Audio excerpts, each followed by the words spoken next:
agradeço a Deus por ter me dado a oportunidade de poder servi-los.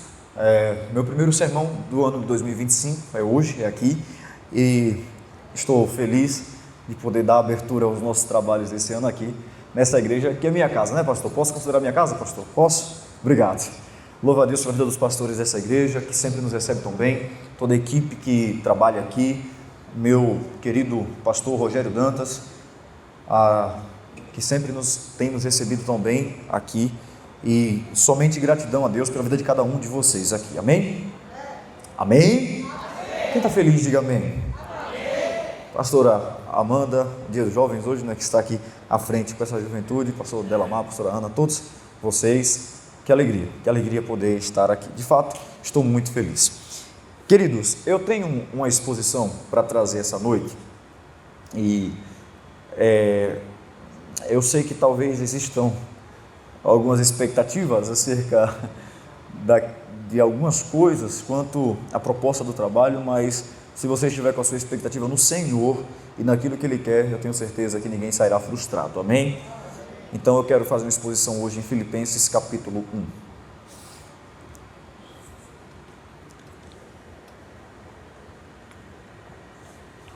Filipenses capítulo 1. Vamos ler dos versículos 3 ao 6. Filipenses 1, 3 ao 6. Já que alguns irmãos levantaram, eu gostaria de pedir que todos ficassem de pé, por favor.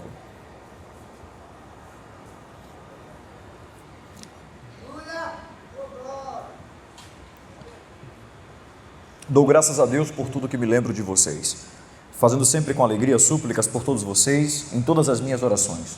Dou graça pela maneira como vocês têm participado na proclamação do Evangelho desde o primeiro dia até agora. Estou certo de que aquele que começou a boa obra em vocês há de aperfeiçoá-la até o dia de Cristo Jesus. Diga amém, irmão. Essa palavra não encoraja, não. Estou certo de que aquele que começou a boa obra em vós aperfeiçoará até o dia de Cristo Jesus. Diga amém. Isso, pode sentar.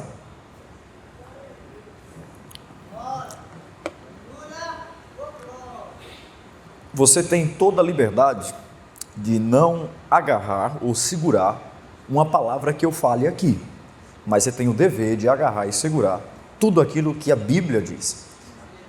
Quando nós olhamos para o texto de Filipenses, quero trazer um pano de fundo aqui, rapidamente.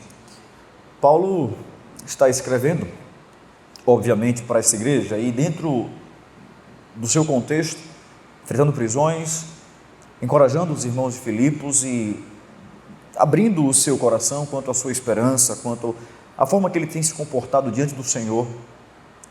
Ele escreve, e isso aqui faz parte da abertura. Paulo tem, como sempre, a sua saudação, e ele logo em seguida abre com um assunto que ele há de tratar. E ele começa dizendo para os irmãos de Filipos: olha, eu dou graças ao meu Deus por tudo que me lembro de vocês. Dou graças a Deus por toda a lembrança, tudo aquilo que ele viveu com os irmãos de Filipos. Nós temos relatos, como exemplo da conversão de Lídia, e tantas outras coisas que aconteceram em Filipos enquanto Paulo passou por lá, e como que essas lembranças trazem alegria para o apóstolo Paulo, e ele faz questão de relatar sobre como ele dá graças a Deus, e essa graça que ele dá a Deus não é algo que está restrito somente ao que ele está passando no momento, mas a lembrança que ele tem daquilo que o Senhor já fez, porque é uma lição muito preciosa a gente lembrar de tudo que o Senhor já fez por nós e compreender que por mais que no momento a gente passe por situações, que essas situações muitas vezes pudessem ser em potencial motivo para que nós não agradecêssemos, apesar de saber que em tudo devemos dar graça. Tem umas situações que são mais difíceis de dar graça, a gente lembra do que Deus já fez por nós, e é por isso que nós continuamos dando graça, porque a gente sabe que o Senhor é fiel, o Senhor permanece sendo fiel, porque isso faz parte da natureza dele, isso é o que ele é. Então ele dá graças a Deus por tudo que ele lembra de tudo aquilo que aconteceu dentro da sua trajetória com os irmãos de Filipos, e ele continua dizendo sobre como ele faz súplicas e alegria pelos irmãos de Filipos. Então Paulo não só dá graças, mas ele continua orando pelos irmãos de Filipos. Ele continua orando e orando com alegria, fazendo súplicas ao Senhor por esses irmãos. E dentro disso, ele agora diz que dá graças pela maneira como eles têm participado na proclamação do Evangelho. Detalhe, essa proclamação do Evangelho que Paulo fala que os irmãos de Filipos participam, ele não está restringindo a proclamação verbal, ele não está restringindo a pregar a palavra. Quando Paulo trata sobre a forma com que os irmãos têm participado na proclamação do Evangelho, Paulo está falando em como os irmãos também são mantenedores do ministério do apóstolo Paulo. A igreja de Filipos enviava ofertas para Paulo, enviava deliberadamente. Paulo não precisava pedir oferta para Filipos. A igreja de Filipos trazia para Paulo tudo o que ele precisava, porque eles compreendiam que ao apoiar o ministério de Paulo, até com ofertas, até com mantimentos, até com o necessário para a sobrevivência de Paulo, eles sabiam que eles estavam cooperando não somente com o homem Paulo, mas eles também estavam cooperando para que o evangelho continuasse sendo proclamado. Eles estavam colaborando de alguma forma, até porque quem ajuda o ministro está ajudando a ministração também. Quem ajuda o ministro de alguma forma está ajudando no reino. O reino não é somente você pegar o microfone e pregar, até porque isso é muito limitado. Isso é o que eu faço em 2 horas de culto, isso é o que eu faço em um momento do culto. Nós temos que entender que o reino ele é compreendido muito mais quando Jesus fala bem assim: eu tive fome, vocês não me deram de comer, eu tive sede, vocês não me deram de beber. Senhor, como assim isso aconteceu? Quem faz a um dos meus pequeninos, faz a mim também. Essa compreensão do reino vai muito além do que a gente acha que a gente tem que fazer. Ela vem na compreensão daquilo que nós devemos fazer. E isso está muito claro em toda a Escritura, e os irmãos de Filipos tiveram essa compreensão. E ele continua, quando ele vai falar que os irmãos estão participando da proclamação do primeiro dia até o momento. Qual é o primeiro dia? O primeiro dia é o dia que Paulo chegou a Filipos, quando Paulo evangelizou Lídia, quando essa mulher o recebeu, quando ela o ajudou, e quando o evangelho começou a ser proclamado, desde o momento que Paulo chegou para poder fazer a plantação da igreja ali. Então, desde o dia que Paulo chegou e evangelizou até o dia atual, não hoje, Paulo está falando do dia que ele escreve, até aquele momento que ele escreve e envia aquela carta, os irmãos são perseverantes. E aqui nós compreendemos que aqueles que são alcançados pela graça, regenerados, aqueles que o Senhor começou uma boa obra, eles são perseverantes, eles não param na primeira dificuldade, eles não param, e Jesus fala sobre isso, né? Aquele que ouve a minha palavra e as pratica, assemelhá-lo-ei a um homem que edificou a sua casa sobre a rocha. Detalhe, a rocha não é isso aqui, a rocha que ele está falando é o alicerce, é aquilo que você não vê. Na verdade, a gente está no primeiro andar aqui, a gente não vê a rocha aqui, a gente não vê o alicerce está lá embaixo. Para você poder ver o alicerce, você tem que escavar. A gente só sabe quando alguém é alicerçado quando a gente escava, porque tem gente que escuta, todo mundo tem acesso à mesma palavra, mas uns ouvem e praticam, outros apenas ouvem. Então, quando vierem os ventos e as tempestades, esses que ouvem e praticam permanecerão de pé, porque não é por causa da casa, nem por causa do teto, é por causa do alicerce, é por causa da rocha. Eu estava pregando semana passada, na última agenda do ano, em uma festividade de círculo de oração, e o Senhor me levou a falar sobre uma coisa lá que eu achei interessante e guardei isso para mim, porque isso serviu para mim. Muitas vezes a sua oração não vai ser forte, mas quem ouve é forte, isso já é o suficiente. A questão não é a força que você tem, não é a capacidade que você tem, a questão é que quem está do outro lado, que na verdade não está do outro lado, mas está dentro de nós, mas só para você entender, quem está ouvindo do outro lado, quem está ouvindo a nossa voz, por mais que ela seja fraca, ele é forte. Nem sempre as coisas vão acontecer porque tua fé é grande, nem sempre as coisas vão acontecer porque você é o crente que mais ora. Tem coisas que vão acontecer quando você, assim como Pedro, vai dizer: Senhor, fracassei, me ajuda. Eu vou reconhecer que a minha fé não é isso tudo. E é nesse momento que Deus vai olhar para mim e vai dizer: tua fé é pequena, mas a sua fé pequena não impede que eu seja forte o suficiente para te ajudar. Me dá a mão e eu trago você de volta. Ele não vai deixar de fazer o que ele tem de fazer, porque ele é o que ele é soberano sobre todas as coisas. E ele vai fazer o que ele tem de fazer. Vocês foram perseverantes até agora, e eu dou graças por isso. Mas Paulo agora chega ao ponto, e é o texto que está embasando a ministração de hoje, e o que ele diz é: mas eu estou certo de uma coisa. Ele está falando que dá graças, ele dá graças por tudo que aconteceu, ele dá graças pela perseverança dos santos, porque é sobre isso que ele está falando, a perseverança dos santos. Ele dá graças por tudo que está acontecendo na igreja de Filipos, mas tem uma esperança que Paulo carrega. Na verdade não é uma esperança, é uma certeza, e a certeza é: eu estou certo de que aquele que começou a boa obra em vós, ele vai aperfeiçoar até o dia de Cristo Jesus. Nota, isso aqui não é ainda desenvolvimento, é só uma nota que eu quero trazer para vocês. O fato de Paulo dar graças pelo que aconteceu até agora, não quer dizer que essa obra já está no estado perfeito. Eu dou graças pelo que aconteceu até aqui, eu dou graças pelo que Deus fez na sua vida até aqui, pelo seu testemunho até aqui, mas entenda que enquanto você não chegar na glória, você vai ser aperfeiçoado.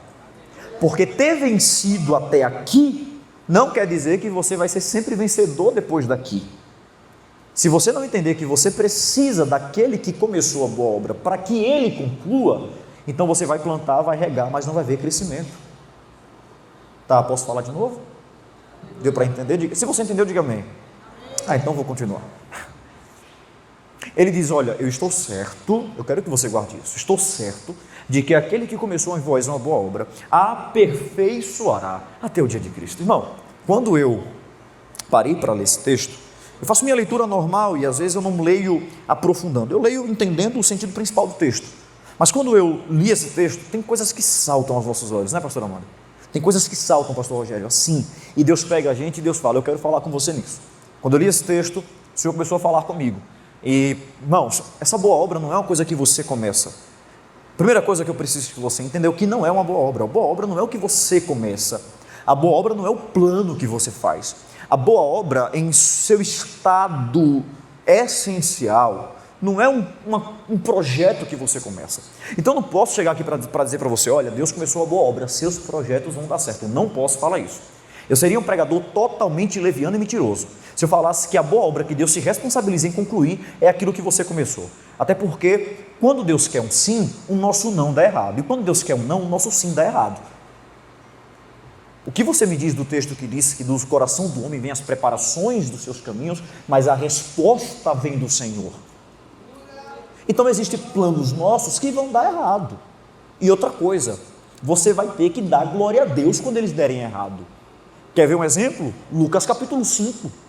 Se Pedro tivesse pescado naquela noite, de manhã não tinha espaço no barco dele para Jesus entrar.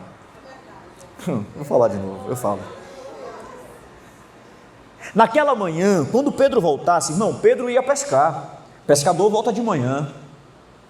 Quando Pedro voltasse, tinha duas coisas que iriam acontecer ali. Ou ele ia para o mercado do peixe, ou o barco ia servir como púlpito para ganhar almas. Quem é mais forte aqui? Jesus está chegando para pregar, Pedro está voltando para encerrar. O dia de Jesus está começando, a noite de Pedro está terminando. Acabou.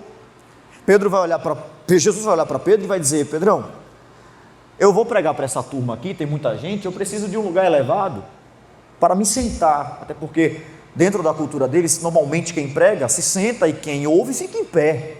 Então Jesus precisava de um lugar elevado para poder sentar e pregar para a multidão. E esse lugar não podia ser um barco que tivesse ocupado com seus próprios interesses.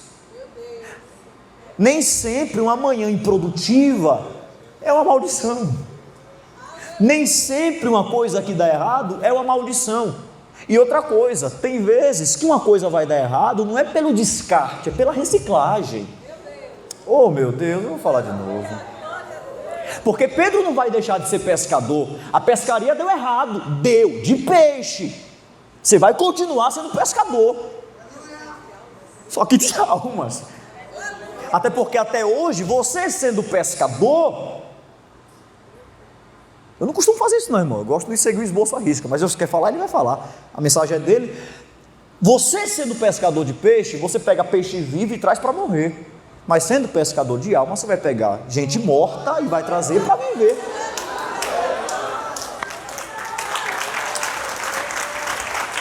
Então tem horas que algumas coisas vão dar errado. E pasmem, foi você mesmo que escolheu.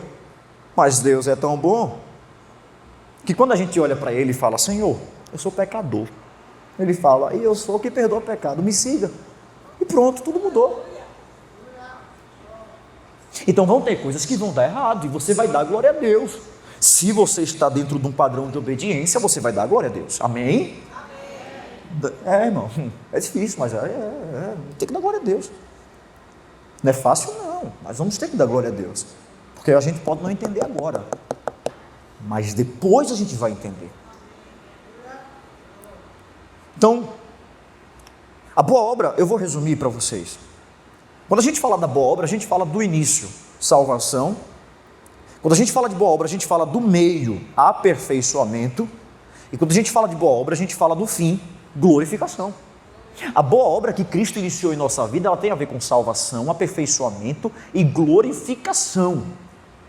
Por que você acha que ele fala? Aquele que começou a boa obra em vós. Quando foi que essa boa obra começou? Quando Paulo chega lá e prega o evangelho. Prega o evangelho, quem ouve o evangelho e se entrega a Jesus é salvo. Salvação. Vocês estão perseverantes até agora. Aperfeiçoamento. E ele aperfeiçoará. A palavra aperfeiçoará é isso. Você não tem como ser perfeito.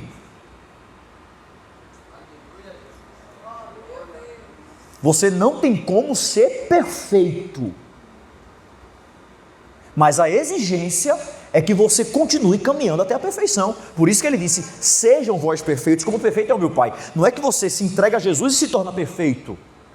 A questão aqui é que mesmo que a gente, de vez em quando, encontre umas rachaduras nessa obra, a gente não vai deixar de confiar no engenheiro que começou essa obra, que ele vai continuar aperfeiçoando a cada dia.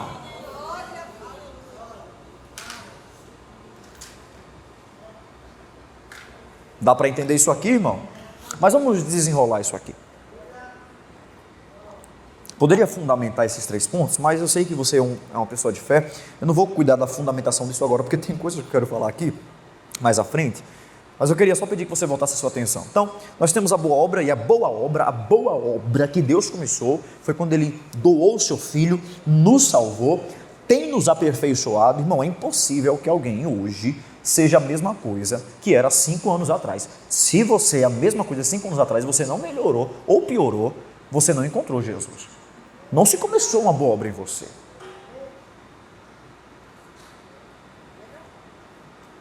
Não tem como. Eu estou muito paradinho, quietinho, né? Mas eu vou dar lugar, vamos lá.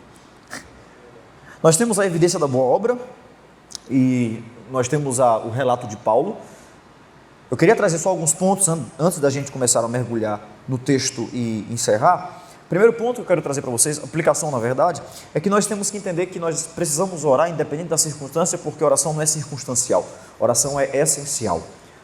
Tudo aquilo que é circunstancial tende a parar ou continuar dependendo do que você esteja passando. Oração não.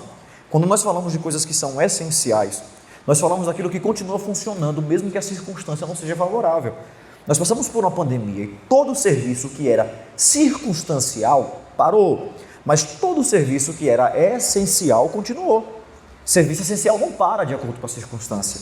Serviço essencial permanece independente da calamidade. Se é essencial, vai permanecer, porque essencial tem a ver com sobrevivência. Então, quando nós falamos de oração, tem gente que só ora quando é essencial, né? E quando é circunstancial, pastor, ele quer parar de orar. Aí só ora para sobreviver. Não, a gente tem que entender que oração é por prazer. Claro que a gente não começa orando por prazer. E outra coisa, oração é uma construção. Você não começa orando 1 hora, 2 horas. Homens que oram horas e horas e horas, eles começaram orando 5 minutos, 10 minutos, e você passa a valorizar isso, a viver isso, não para cumprir metas para Deus, mas porque você entende a necessidade disso.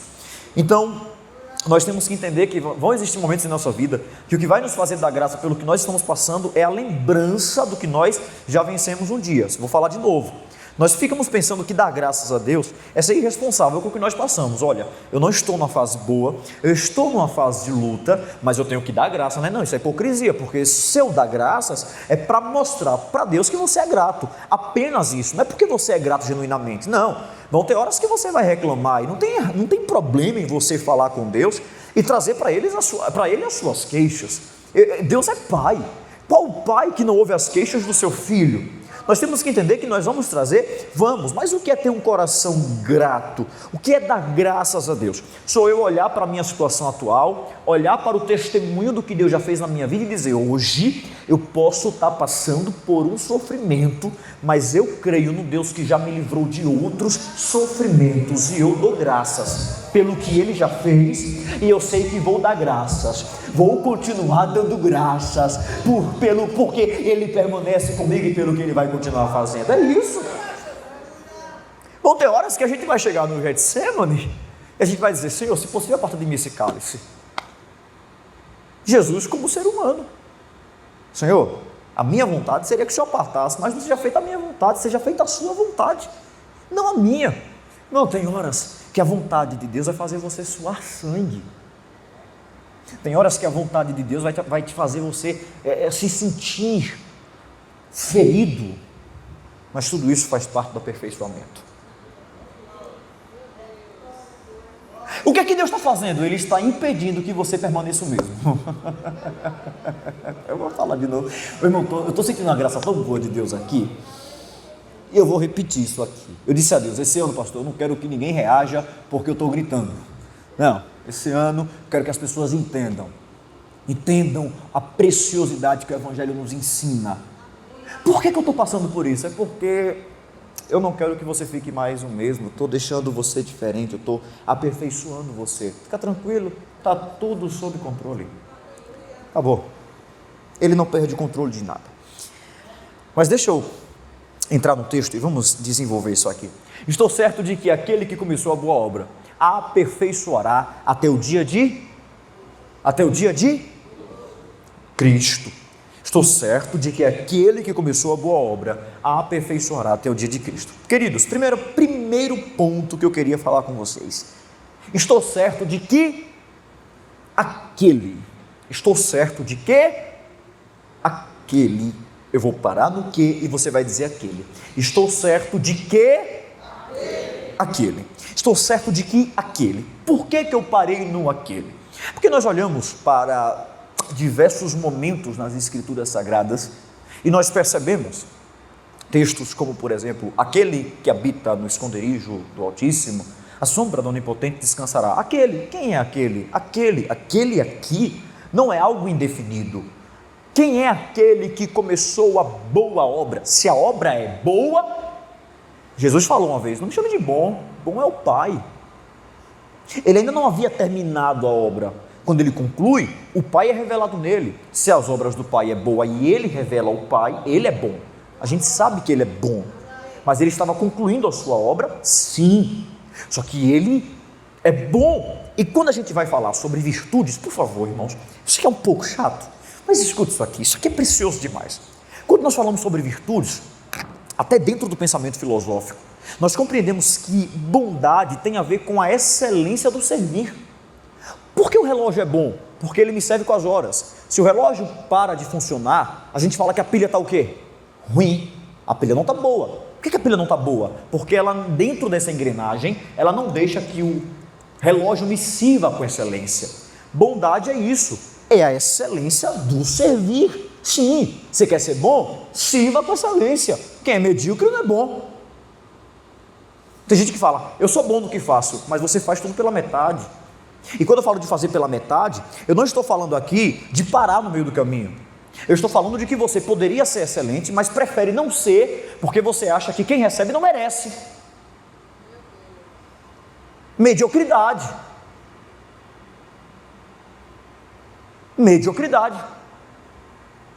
Dá para entender isso aqui? Por que isso? Fruto do pecado.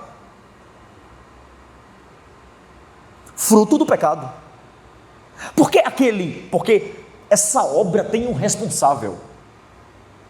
Essa obra, e deixa eu falar, a sua vida é pautada em uma obra. Se está na Bíblia um texto sobre uma boa obra que iniciou, nós estamos em construção, nós estamos em reforma. Não há um justo, não há alguém que seja bom, não há quem busque a Deus. Então essa obra tem um responsável. Quem é? O próprio Deus, na pessoa do Senhor Jesus Cristo, por intermédio do Espírito Santo, o Deus Trino. Irmão, você está devagar. Você está devagar. Eu estou dando para você a notícia de que se eu começasse uma boa obra na sua vida, na primeira raiva que você me fizesse, eu poderia abandonar a obra. Eu estou falando para você que se eu começasse uma boa obra na sua vida, por eu ser falho, essa obra poderia ter algumas coisas que não fossem confiáveis, porque talvez eu não fiz a inspeção correta, eu não fiz a estrutura correta, porque eu sou falho. Mas Deus não terceirizou a obra, Ele mesmo começou a obra. E deixa eu dizer, no dia que você caiu, Ele te entregou Jesus e disse: a obra vai continuar, porque eu comecei, e eu não sou Deus de obras inacabadas. Deus, aleluia, começou uma boa obra. O pastor pregou sobre o vaso na mão do oleiro. O oleiro começou a obra, e a obra era boa desde o início. Desde o início. A obra que ele estava fazendo, o formato que ele estava dando, a utilidade para a qual aquele vaso serviria, mas um vaso pela sua própria natureza endurecida, porque nada que é flexível quebra. Copo de plástico não quebra, copo de vidro sim. Por quê? Porque plástico é maleável. Plástico, esses plásticos que a gente tem molinho, é maleável. Você não pega barro que está mole e quebra, não tem como. Ele tem que ser rígido. Quanto mais endurecido é o coração do homem, mais apto para se quebrar ele está. E ele não se quebra, né? Porque eu penso da mesma forma, pastor. É porque Deus vai quebrar. Não. Se tem uma coisa que Deus é demais, é que quando Ele quer tratar o homem, Ele não precisa fazer alguma coisa a princípio. Ele só faz tirar a mão e deixar o homem fazer o que ele quer. É assim mesmo. Faça o que você quer e você mesmo vai se quebrar. Faça o que você quer e você vai perceber: eu fiz besteira.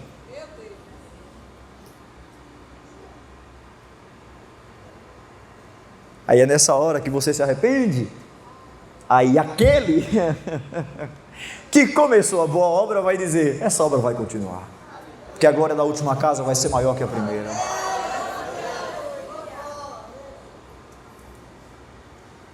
Ele é responsável. Por que ele se responsabiliza pela boa obra? Porque nós somos responsáveis pelas más obras.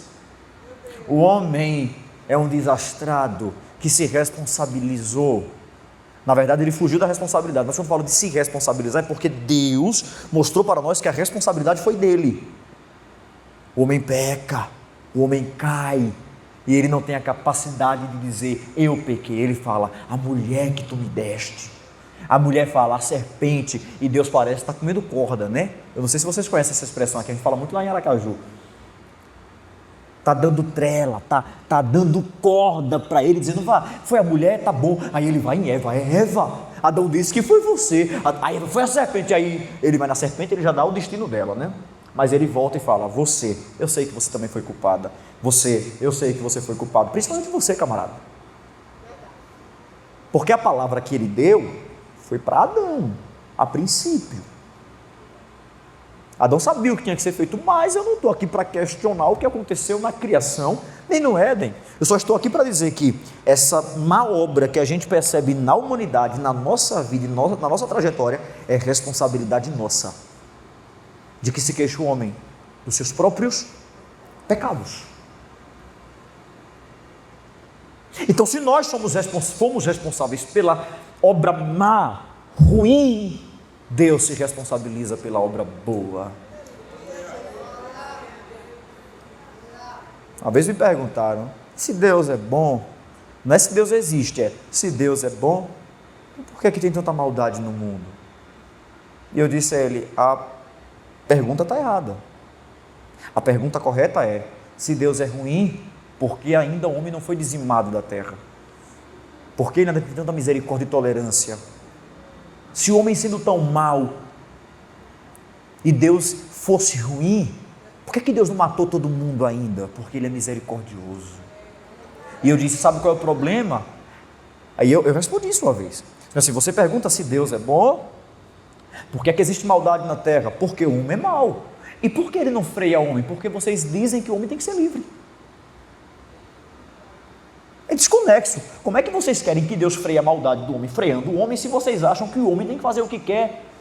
Minhas regras, minha vida, o que eu quero fazer. Aí quando a conta chega, a gente quer culpar Deus. Não, Deus está no mesmo lugar, você que se afastou dele para fazer o que você quer.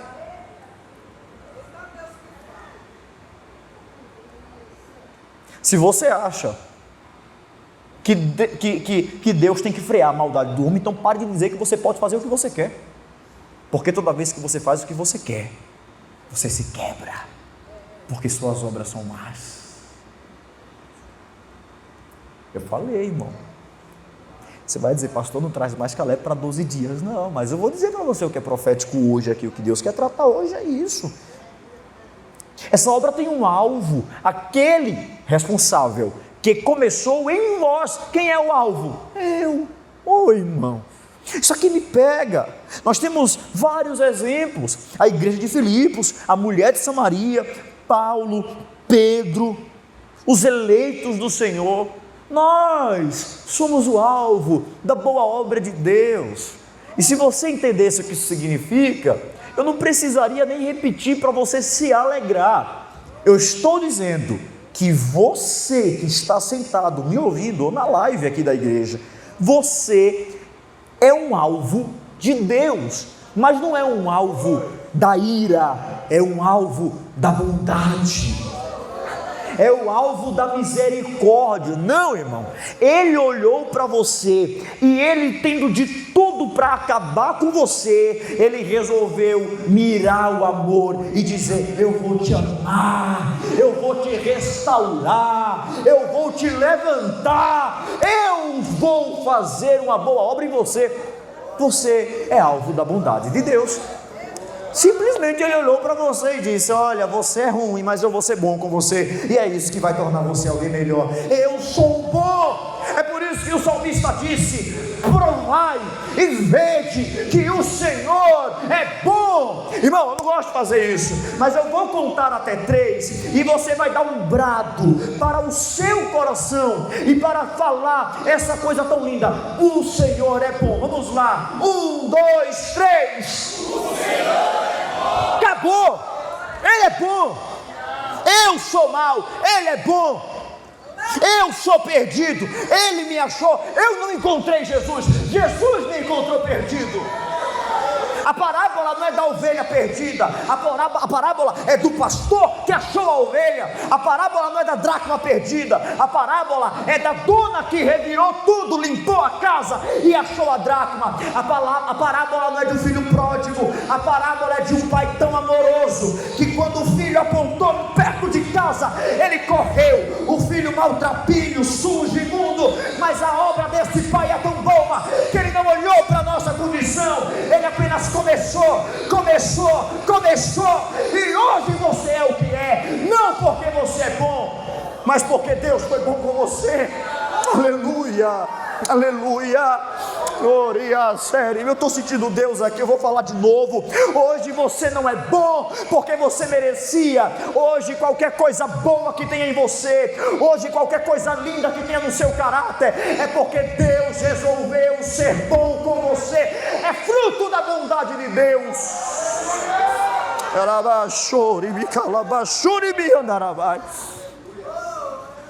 Eu não sei você, mas se eu parasse aqui, eu dobrava meu joelho agradecendo.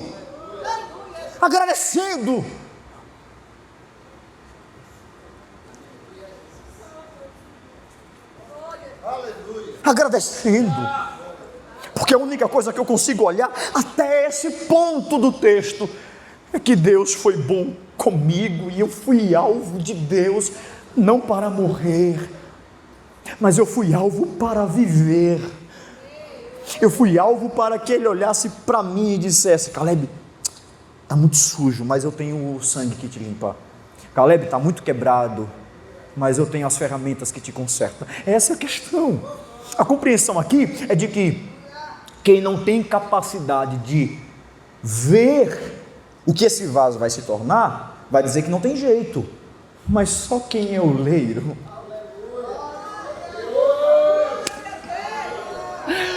Oh, Jesus, eu não sei se eu vou conseguir terminar essa mensagem. Só quem é oleiro olha para você no estado mais bruto e fala: isso aqui dá um vaso bonito. Ah, não, mas vai nesse terreno, esse terreno tão ruim. Mas é que você não sabe que eu sou o dono da terra. Eu plano como eu quero, eu planto como eu quero, eu construo como eu quero. Deus é o Deus que do nada Ele multiplica. Como é que eu vou multiplicar alguma coisa pelo nada se o resultado é nada? Questione com Deus, a matemática é dele. Ele multiplica do nada e faz tudo, porque Ele é o dono de tudo. Não tem lógica.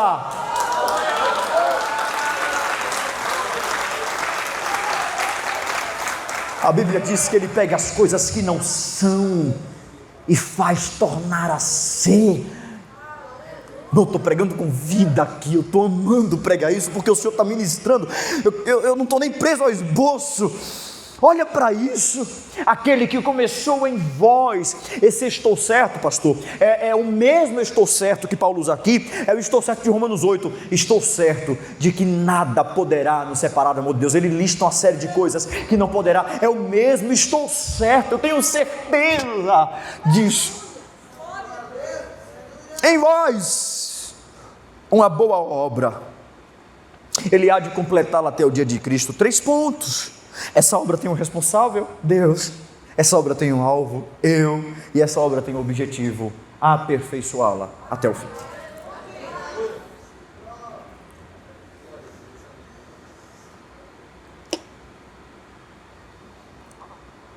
Quando ele fala que essa boa obra será aperfeiçoada até o dia de Cristo, nós temos aqui mais um ponto doutrinário, que é da santificação progressiva. Ora, o que é aperfeiçoado até um momento significa que não vai ficar do mesmo jeito que está agora. Sim ou não?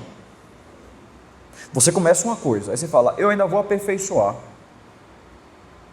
Isso significa que eu posso aparecer amanhã e o que você começou não vai ser mais a mesma coisa, porque aperfeiçoamento é mudança para melhor.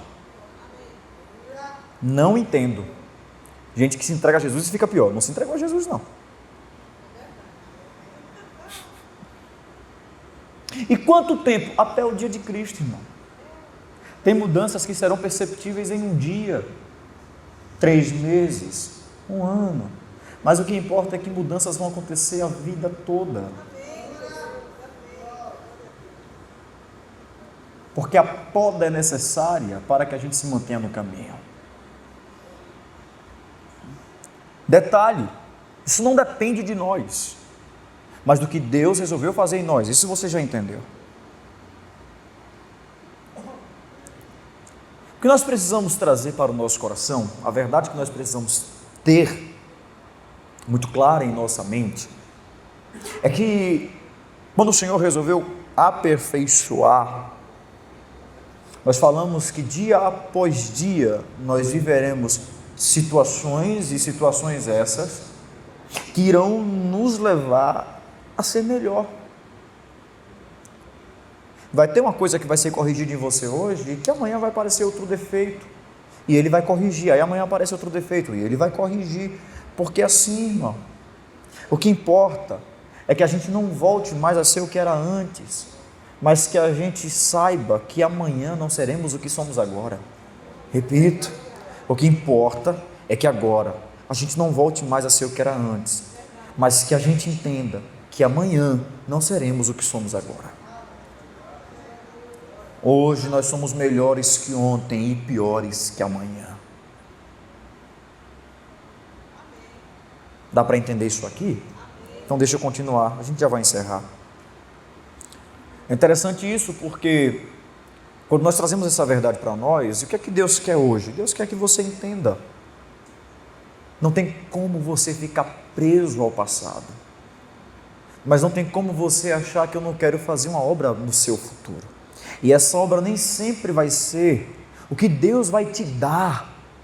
Essa obra nem sempre vai ser o que Deus vai realizar para te ver feliz.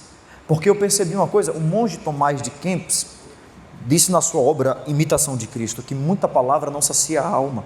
Somente um coração reto, justo diante do Senhor e arrependido é que vai trazer a satisfação que a gente precisa. É basicamente esse o pensamento. E por que isso? Porque quando ele fala de muita palavra não saciar a alma, ele está falando que aquilo que é externo e vem para nós não vai preencher. O que vai preencher nosso coração e nos trazer a felicidade é a gente entender que um barco cheio de peixe é bom, mas um barco cheio de peixe sem Jesus não vale de nada. Então é melhor um barco vazio com Jesus do que um barco cheio sem Jesus, porque o barco vazio sem Jesus está cheio e o barco cheio sem Jesus está vazio. Deu nó, né? Fique pensando nisso. Fique pensando, vai matutar, vai pensar. Posso encerrar? Diga amém. Posso encerrar? Diga amém. Então vou fazer vigília, hein? Hoje é sábado, amanhã já fica para ceia de amanhã. Vamos lá. Não, irmãos, eu não quero que vocês enjoem de mim, eu quero que vocês falem, pastor, traga Caleb. Mas vamos continuar. Ele há de aperfeiçoar até o dia de Cristo. Irmãos, o que o Senhor está dizendo para você é que você precisa, irmãos, por favor, vou falar agora encarecidamente, para de ser bobo, de achar que a tua verdade é absoluta, de achar que o seu pensamento último é o que tem que prevalecer. Irmãos, somos carne e osso, humanos, e nós temos que entender, nós erramos, nós falhamos, fruto do pecado, feridas, tantas coisas. Mas quando nós olhamos para as Escrituras Sagradas, nós olhamos para um Deus que fala conosco, que diz bem assim: você errou, tenha humildade. E quando você olhar para quem começou a boa obra, você vai dizer: eu não consigo ser como Ele quer que eu seja. E quando você entender que não consegue ser como Ele quer que você seja, você não vai se afastar, você vai dizer isso a Ele. Tem dias que eu olho para Deus e falo: Senhor, a Tua palavra me disse para eu olhar para os pássaros, cadê eles? Eu não estou conseguindo olhar. A Sua palavra disse para eu olhar para o lírio dos campos, cadê eles? Eu não estou conseguindo olhar. Não é que eles não existam, é porque a minha visão, o meu coração, a ansiedade que o Senhor disse que eu tenho que lançar diante do Senhor, eu não estou conseguindo. Eu não tenho que olhar para o que eu não consigo fazer dentro das Escrituras e botar isso como um peso. Não, eu tenho que colocar isso nos pés de Jesus e falar para Ele: o Senhor quer que eu faça? Eu não consigo, e ter humildade para ajudar. E é aí que você vai entender o que é graça. É aí que você vai perceber que não é pelo que você faz, não é pela sua própria capacidade. É aí que você vai entender que isso é pelo que Deus resolve fazer, e Ele vai fazer. Eu quero fazer minhas considerações finais para a gente poder orar. Eu quero que você pegue tudo o que foi dito essa noite, e ainda que você esqueça de muita coisa, que você lembre disso. Quando a Bíblia diz que o Senhor nos aperfeiçoaria até o dia de Cristo, isso aqui é uma esperança para aqueles que precisam de uma nova chance. Ele está dizendo: essa obra iniciou, e no momento em que essa obra tiver uma imperfeição, uma falha e um erro, eu não vou desprezar, eu vou corrigir, eu vou aperfeiçoar, E o que Deus está dizendo é isso: olha para você hoje, você não é o mesmo de ontem, e isso não é mérito seu, isso é pelo que eu resolvi começar em você. Isso não é porque você é bom o suficiente para poder se moldar, isso é porque você é uma obra que não está esquecida.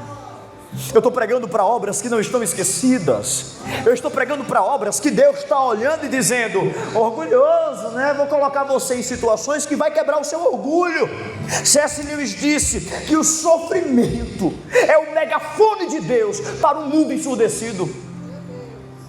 Está ouvindo? Não? Vai sofrer, mas eu vou aperfeiçoar. O coração está endurecido, vai se quebrar, e quando se quebrar você vai dizer: ó Senhor, eu me arrependo, quebrei. Aí ele vai dizer: eu vou moldar e vou fazer melhor, porque Deus não é medíocre. Mediocridade é ser na média. Ele não pega o vaso e faz o mesmo vaso, ele não pega essa obra e faz do mesmo jeito que ela começou. Por isso que ele diz: isso aqui é obra de aperfeiçoamento. Desde o dia que começou, você não vai voltar a ser como antes, você vai ser melhor a cada dia. E por mais que às vezes você recue por um momento, quando retornar vai ser milhas e milhas à frente, porque eu sou esse Deus. Eu sou um Deus que recuo quando tem que recuar, para poder tratar, mas depois que eu trato, eu faço você ir mais distante do que você estava, porque eu sou esse Deus. Essa é a boa obra que eu comecei em você. Você não será mais o mesmo. Você não vai ser mais o mesmo, porque o que Deus está dizendo é isso: se você reconhece, se você se arrepende, se você precisa de uma nova chance, eu te dou. Quem não teve chance foi Satanás, por isso que ele quer que você pense que não tem nova chance para você. Mas a questão aqui, sabe o que é, irmãos? E por favor, escute. É que quando você entender, é interessante isso, porque Paulo fala em Filipenses 2 bem assim: tem de vós o mesmo sentimento que eu também em Cristo Jesus. Se doem uns pelos outros, se doem uns pelos outros. Mas antes ele fala: primeiro, Jesus fez por você. Você não quer perdoar, mas lembre que você precisou de perdão. Você não quer abraçar, mas lembre que um dia você precisou de abraço. Você não quer doar, mas lembre que um dia você precisou de doação. E uma obra que é aperfeiçoada não tem dificuldade de aperfeiçoar o outro. Por isso que a igreja de Filipos ajudou Paulo. Era uma igreja que doava, não era perfeita. Só uma exposição de Filipos. Depois eu venho falar de Filipenses 2 e quem sabe a gente faz uma exposição aqui um dia. Aí, pastor, já fica a dica aí. Já deixei a ideia.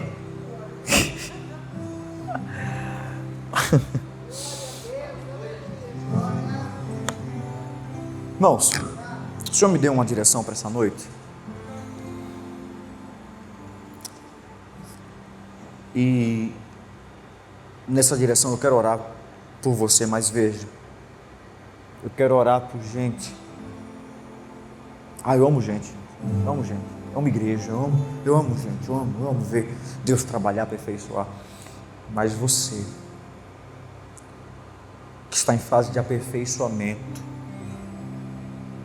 que você estava com a sensação de que era uma obra esquecida, ou que você precisa, que você entende que precisa de arrependimento e que você não consegue, sabe, que você precisa que essa obra seja aperfeiçoada. Você que diz assim: pronto, eu não estou conformado com quem eu sou e eu preciso melhorar. Eu quero orar por você. Deixa eu falar uma coisa. Um grande filósofo chamado Heráclito disse que ninguém pisa duas vezes no mesmo rio. Já viu quando o rio está correndo? Que se você pisar no rio e ele está correndo, quando você tirar o pé e você pisar de novo, esse rio não é mais o mesmo, porque a água já passou, e quando a água passa, ela muda toda a estrutura do rio. Não sei se você já viu em alguma correnteza, alguma coisa, você pisa na areia, você sente um buraco, quando você tira e você pisa, não está mais lá. Porque ninguém pisa duas vezes no mesmo rio. E quando ele fala sobre isso, ele está trazendo uma ideia, que é: tudo flui. Se tudo flui, nós somos e não somos, porque o que somos agora, amanhã não seremos. Irmão, o filósofo foi bíblico, porque antes dele falar isso, para o âmbito da filosofia, nós já tínhamos isso dentro da filosofia cristã, a teologia bíblica, quando Paulo disse: estou certo de que aquele que começou uma boa obra aperfeiçoará até o dia de Cristo. Sabe o que ele está dizendo? Se eu pudesse fazer um paralelismo, nós somos como um rio, a água do Espírito corre em nós, e somos e não somos. Você só vai permanecer, escuta, você só vai permanecer sendo o que você é hoje, nessa natureza caída e ruim, se você não tiver humildade, for orgulhoso o suficiente para não reconhecer que precisa de aperfeiçoamento da parte do Senhor. Mas sinto muito, o orgulho não é nada saudável para aqueles que querem se aproximar de Jesus. Então você que precisa desse quebrar de orgulho, você que precisa desse aperfeiçoamento, eu quero te convidar aqui para orar por você. Irmão, por uns 12 dias proféticos, é isso aí.